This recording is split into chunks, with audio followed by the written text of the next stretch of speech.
And I believe that the organization itself is using black people to advance a Marxist agenda, and the corporations, the schools, the churches, the people that have gotten behind Black Lives Matter, the organization, they think they're helping black people.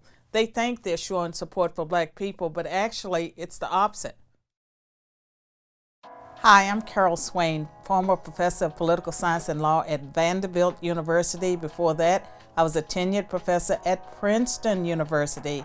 I am a conservative. I have a podcast, I write articles and books. I am educating the world. The world is my classroom. Welcome to my classroom. I want to thank you so much for being here. My I really pleasure. appreciate it. And in your intro, you talked about how you are a conservative. And people will look at you and they say, a black conservative? I didn't know those people existed. How did you get to the point of where you're at now? Well, I was born and raised in the country, a rural Virginia, a southerner. And so with that comes common sense. Now, common sense is in short supply these days. So I had common sense. And so even when I was a Democrat and I was not a conservative, I was not necessarily seeing the world as everyone else did. And so I can always say that my perspective on the world was different. I think that helped explain that I did have success in academia during the years that I was a Democrat. But after I had a Christian conversion experience and I became more conservative, then the world changed for me. It's kind of the common sense values. I totally agree with that because I went through college and I thought I was a liberal or more of a leftist type of person. But then I realized that the common sense values that I had actually lined up with conservatism. And I found that a lot of people actually had those same kind of values. But right now in America, especially at the universities and with all these young people rioting and marching in the streets, we're seeing really, like you said, a huge lack of common sense. What do you think is the biggest problem facing these communities right now? One of the biggest problems is that young people who are being educated at our colleges, universities, middle schools, that they're not being taught critical thinking skills and that it's so much indoctrination. And so they're out there, bless their hearts, they're trying to change the world. They don't even understand the world. And so they're out there trying to fix things, but they are clueless in a lot of ways. Yeah, one of the things that we're seeing right now is the amount of protesting going on for George Floyd's death and Black Lives Matter really bolstering itself up. Do you think that Black Lives Matter is doing a lot of good for young African Americans in our country right now? Okay, in 2016, I gave a CNN interview. I was debating an attorney in LA named Areva Martin.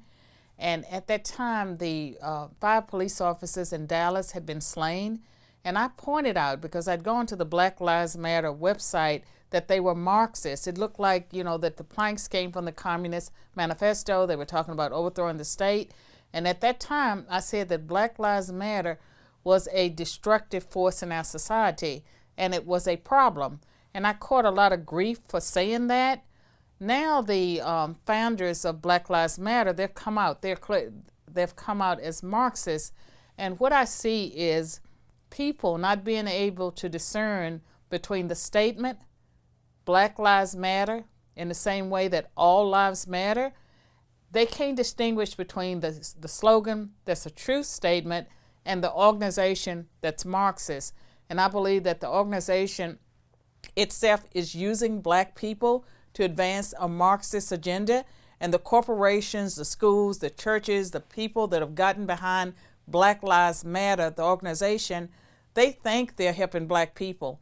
They think they're showing support for black people, but actually it's the opposite. Yeah, why do you think that so many people support an organization like Black Lives Matter when, very clearly you can go to their website, you can see their views, their ideals. They said they want to have literally no police anymore in America. Why do you think there are so many people so attracted to those kind of values? They're not attracted to it necessarily. Now, some of the people that support Black Lives Matter, they're supporting it because they think if they put a poster in their window, their windows will not be broken out. So they're sort of paying what they think is protection money. That never works. I think anyone who really understands the organization, how could they support it? I believe that white people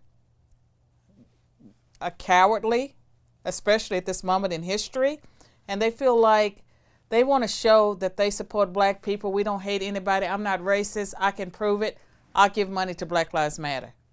Yeah, we were doing a video today in Venice Beach about this police brutality and defunding the police, and we talked to a couple of black students, and we were like trying to work together with them, and they're like, oh, I don't think you're racist, I don't think they're racist. Then we went and talked to this white woman, and she comes up and starts talking to us, and then she says that as white people we are racist. And I said, well, we just talked to some black kids, and they didn't think I was racist, but you as a white person are coming and telling me I'm racist. Do you see a big disconnect with what white people are doing in this country versus what black people are actually getting offended by or think is racist? It would be comical if it wasn't sad. And what I see is that the critical race theorists, and critical theory is a part of Marxism, and critical race theory argues that racism is permanent. You'll never get rid of it. That whiteness is property. So every white person, the poorest person in Appalachia, they have this valuable property. You tell that to J.D. Wallace's relatives. You tell that to people that grew up in Appalachia, that they have this valuable property. And I think that the white arguments about white privilege and white people, they have to divest themselves of their whiteness. And so the lady that you encountered was some, quote, white person trying to be woke. She thinks that by saying that to you, that she has divested herself of her whiteness, which she doesn't realize that the way things are going with race and the way the attacks are taking place, a lot of black on white attacks. It seems to me that there are fewer white on black attacks, but that may change. She thinks that will buy her protection. It will not buy her protection. But they're trying to get protection, and they're trying to feel good about themselves. And some of them, are affluent. And, that's not necessarily privilege. That means that you had parents sometimes that made good decisions. There are people that had black privilege. I know plenty of blacks that grew up in affluent homes. They've never, lived in ghettos. They've always been surrounded by middle-class relatives. That's black privilege. I know some whites that have never had anything. Their mothers or fathers work at Waffle House. And so it's a lot of nonsense. But I think one thing that white people have learned is to be silent. That's definitely true. What do you think is the solution for fixing what's going on in this country with, race tensions are, I really think, higher than ever. How do you see we fix these kind of things? Well, back in 2002, I published a book called The New White Nationalism in America, Its Challenge to Integration. And at the time, I was a Democrat, but I was concerned about hate crimes that were taking place at that point in history. I commissioned interviews of leaders of white rights, white nationalist organizations, going from least extreme to most extreme. And what I saw were that there were certain conditions and issues that I felt were creating a devil's brew for racial unrest. I believe that some of what's taking place today, it's the fruits of identity politics and multiculturalism, because multiculturalism, as you know, argues that every group needs to identify and celebrate their unique history. What was pointed out by some of the white nationalists is that every group except whites, they felt that the Civil Rights Act of 1964, that the Equal Protection Clause of the Constitution, that white people were not being protected. And I felt like the way out for America was we needed to move away from identity politics towards the American national identity. And we're in this together. We'll stand and fall together. And right now, there are some legitimate issues that need to be addressed. And even within the black community, black crime, the abortion rate, the racial preferences that have, in some cases, placed people where they shouldn't be. And so you have a lot of college students not going to class. They're easily offended. They want to resegregate. Some of those students are in colleges and universities where they do feel marginalized. They are frustrated. They can't do the work. And I think it's easier to protest. And to them, it's systemic racism. And I would say the systemic racism, I was born in 1954. That was the year of the Brown versus Board of Education case. There was segregated schools then. That was systemic racism. In 1964, we passed the Civil Rights Act that opened up accommodations, ended all kinds of discrimination in employment, accommodations. It opened up all It opened up many opportunities for blacks. 1965, the Voting Rights Act was passed. 1968, the Fair Housing Act passed. We had moved towards a colorblind society, but immediately, and this came from white elites, we got race-based affirmative action, and at that same time, women were added too. So we got affirmative action. It included women from the very beginning. By 1971, there were 5 groups that were added to affirmative action. And so it was never really exclusively about blacks, but there were people that clearly benefited, and the more middle class you were, the more you benefited as a minority. And when I look at America, I see for more than 60 years, people have been aggressively trying to erase the past and present effects of discrimination. Slavery, Jim Crow racism, acts of the federal government that were discriminatory. People have worked, trillions of dollars have been spent, and yet we hear that racism is worse than it's ever been.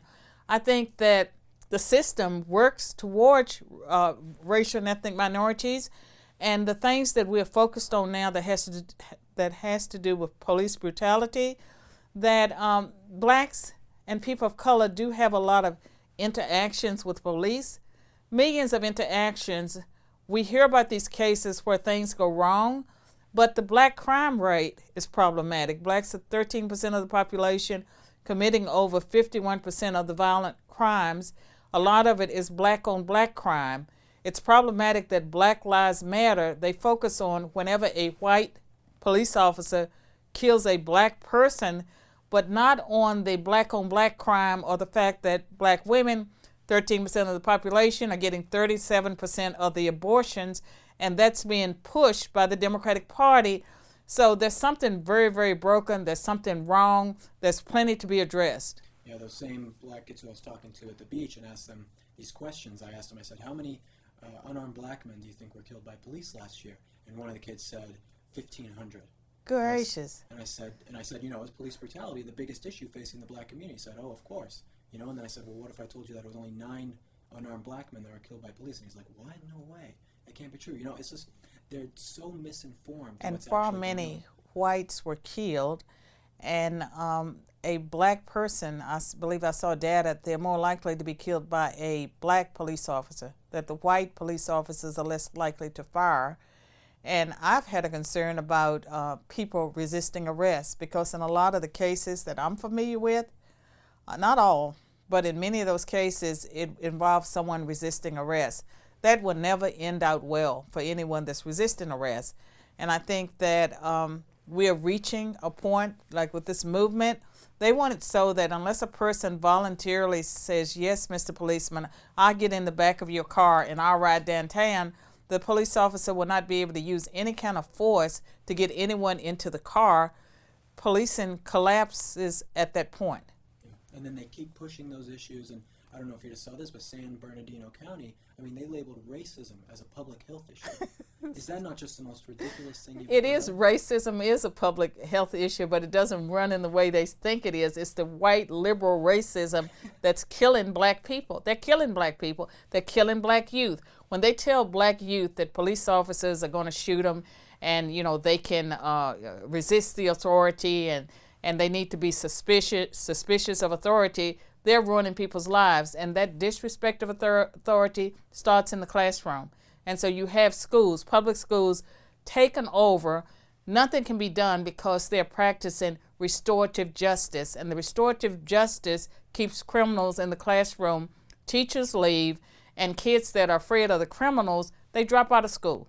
And it's the exact same thing with not even just the police, but the interaction between white people and black people. I went to a high school, middle school that was very diverse, with lots of black kids, Mexican kids, white kids, and I never really had a problem or run-in with racism. But now these people are coming in and saying, oh, America's so racist. What is that telling these young black students? They're telling them that white people have a problem with them, and that, black people should be scared of the white people. They're putting racism there where it wasn't before. I know, and most people that I know, like blacks and whites, we work together.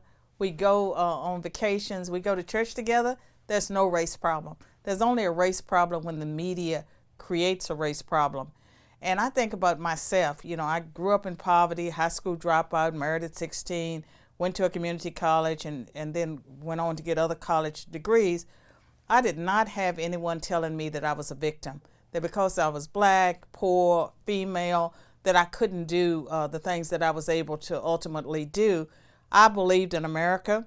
I believed if I worked hard that I could achieve the American dream, which I did. And when I got to graduate school, that's when I learned the theories of oppression. I learned that I was black, I was poor, I was a woman, I was a mother, that I couldn't do the things that I had already done. Had I heard that at a different stage in my life, I'm not even sure I would have tried. Yeah, it seems to me that conservatism and those common sense values we talked about at the beginning, those are the things that you're innately born with. And then leftism has to be taught to you by someone, usually at a university. And it's so sad, too, because the people that are teaching that, is it okay to say BS on this show? You can say whatever you want. The people that are teaching, that BS are people that they're clueless. They don't know what they're talking about. And a lot of times it is young white people with guilt because they had two parents. Oh, that's the most horrible thing to have two parents, right? And so they go and they look at people and they feel sorry for them, but they're really racist because they believe that because a person is black or they're living in the ghetto, that they are not able, that they're less able to do things. And to me, that's very crippling. And for people, what you believe, your attitude is far more important than your race, your gender, or anything like that. Or your social status, your poverty, your attitude, what you believe about the world. And I would say that, for anyone of any race or socioeconomic standing. And so you could be born and raised in the most affluent family, white, and still be disadvantaged because you're crippled by what you believe. Right. And I keep going back to these interviews I did today, but again, with that same white woman who I talked to. And she said, you're racist, I'm racist, there's all these systematic things against black people. And I said, how do you think that makes black people Ask feel? her, how does she know? Yeah, how does she know? But how does it make them feel? They have all these hurdles, these things that they can never overcome. And that only white people can save them. Right. And something, I just was in D.C. and the Black Lives Matter, they had their graffiti everywhere. Mm-hmm. There were signs everywhere. But there were a lot of white people. And if I were a Black Lives Matter activist, if you can imagine that, I would be upset. I would be seething at the fact that young white folks took over my movement. Yeah, I mean, the audacity of, I don't know if you saw this one woman, she's a white woman talking about racism, and she's yelling at black police officers. Well, she identifies as black, I guess. Yeah, did you ever join the NAACP? Well, they would take her money, for sure. Yeah, I'm sure they would. Going back, we were talking more about, your upbringing and things like that. You did a PragerU video all about, the history of the Democratic Party, and we get emails to PragerU and messages all the time that's the video they saw that made them fall in love with PragerU or wake up to, the truth. So I just want to say thank you for that. And for the people who haven't seen that video, what is the main message of what really is the history of the Democratic Party? Well, the history of the Democratic Party is it was the party of slavery. It was the party of the KKK, the Jim Crow racism. It was the party that maintained the lynching. And when the Civil Rights Act of 1964 passed, more Republicans than Democrats voted for it. And so it has been the party of segregation. And it only made the apparent switch when blacks got the right to vote. And so they brought some into the system. But they have really maintained a system. Think about their embrace of Margaret Sanger and abortion, where you have 80% of the abortion clinics in black neighborhoods, and they don't have the interests of black people. And people always say the number one argument on that video is always that the party switched. Now Republicans are the They have to believe that, and I can tell you, I was born and raised in Virginia, and Virginia was the state that had massive resistance to integration. In fact, even though I was born in 1954 and started school in 1960, it was 1968 before we integrated in Virginia. Prince Edward County, Virginia, closed down their school system rather than to integrate. And the Byrd machine, that was a political machine, they fought integration. And in 1969, the state elected its first Republican governor, Linwood Holton. And the first thing that Linwood Holton did after he was inaugurated was take his small children by the hand, walk them to a public school in Richmond that was predominantly black, and enroll his two children. And he was the one that started appointing blacks in Virginia. And so Virginia, they have a governor now, Northam. He's the guy that appeared in blackface. You know, there's pictures of him appearing in blackface. But the Democratic Party has not changed a whole lot. And I'm a Virginian, I love my state, but at the same time, my state has not been very good when it comes to race. And for the most part, they've elected Democrats. In stark contrast to that, though, you talked about the Republican Party as well, being basically the anti-slavery party started. Yes, but the video that I really want people to watch, and that does not have as many views as my PragerU videos on the Republican Party, the Democratic Party, and the Big Switch, is the one about the 3/5 clause. And I don't know if you were taught this in school, but you hear well-educated people saying that at the time the Constitution was ratified, blacks were considered 3/5 a person, 3/5 a man. That is not true. Have you heard that? I have, yes. You knew better, right? Well, I didn't then, but I watched your video, and now I do. Well, I'm urging everyone to watch that video because that's not what the debate was about. It was not about whether or not blacks were 3/5 human. The South wanted to count all of their 600,000 blacks because they would get more seats in Congress. And so it was really the anti-slavery North that wanted the 3/5 clause. They wanted it because they did not want the South to get all those extra representatives in Congress. Had they gotten those representatives, slavery would have lasted longer. So it's the opposite of what people believe. Yeah. It usually, I mean, when you look back at U.S. history and the things that, like, I've learned now that versus what I was taught in school. I mean, I was forced to read the Howard Zinn novels, People's History of America, back when I was going through high school. And people are still pushing that. And the most dangerous thing out there now is the 1619 Project with Nicole Hannah-Jones. She works for the New York Times, and she's really a big reparations advocate. And they keep, going back to reparations and saying that things are worse than ever for black people. Nothing's changed and all this systemic racism. And again, I was born into systemic racism. I knew systemic racism. What we have now is not systemic racism against people of color. I think there's more racism against white people at this moment, particularly white men and white boys. And I think there's a lot of shaming. And the woman that you encountered, this is someone who is ashamed of her race. And I don't know how many times she might have been down on her knees begging for forgiveness. But to me, that is a very disturbing sight to see white people down on their knees begging black people for forgiveness of something their ancestors may or may not have done depending on when they arrived in the U.S. You're like using them as a prop. Like if I were to sit here and apologize to you, I'm not doing it to apologize to you. I'm using you as like a prop for, to make myself feel It's better. that virtue signaling. Exactly. Yeah. Going back to me reading the Howard Zinn novels and stuff, and you as a professor at a university for a long time, different universities, do you think that young people right now are taught to hate America? They are. What this country's founded on? They are. And I mean, you cannot sustain a nation with people that are not proud of their country. And I can tell you, growing up in the 1960s, I loved America. I believed I lived in the greatest country in the world. I believed in the American dream. I loved the fact that I was a Virginian. I came from the state that produced 5 presidents. All those things were important to me, and I got it through my civic education. And I believe I'm a better person because I believe those things. And what disappoints me today about America is that we have a constitution. We have the Declaration of Independence. We have so many resources, and we have strayed away from the things that made us a great nation. And I believe that America is destined to fall unless we change course. When I think about nations that rise and fall, I think that we are pursuing a path that we are at risk of falling to Russia or China or North Korea or one of those nations. And it is because we are destroying ourselves from within. And it's, it's no foreign enemy that's out there with a gun.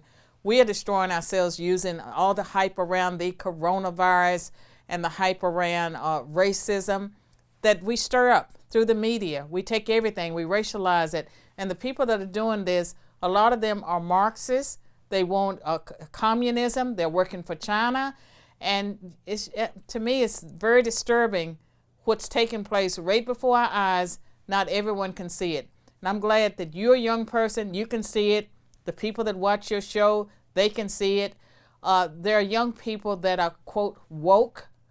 We need everyone, all hands on deck. What would you say to close this off? If you had to give a piece of advice to young black people in America, what would you tell them? Don't trust what you've been told over the decades, what you're being told in school right now in most cases. I think that they need to dig in deep and get their own information and not just parrot what other people say, because I find this is for white people too, that a lot of young people will come to college, they've solved all the big issues of the day. Like they can spout off the politically correct answer to every issue, and it's stuff that they're memorized, that they have been indoctrinated even in middle school. That's not true, that they're being manipulated. They should never want to be educated in an environment where they only get one side. They should want to allow other people to speak. They should not be shutting down free speech.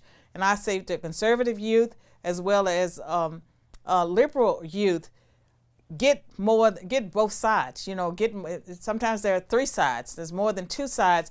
But make sure you're not just listening to one set of voices.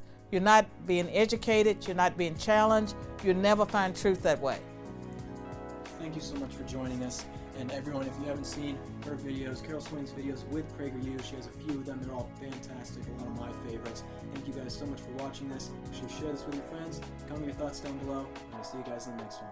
Thank you. What's up, guys? Thank you so much for watching this video. PragerU is a 501c3 organization. Help us keep our videos free by making a tax-deductible donation today. I'd really appreciate your support.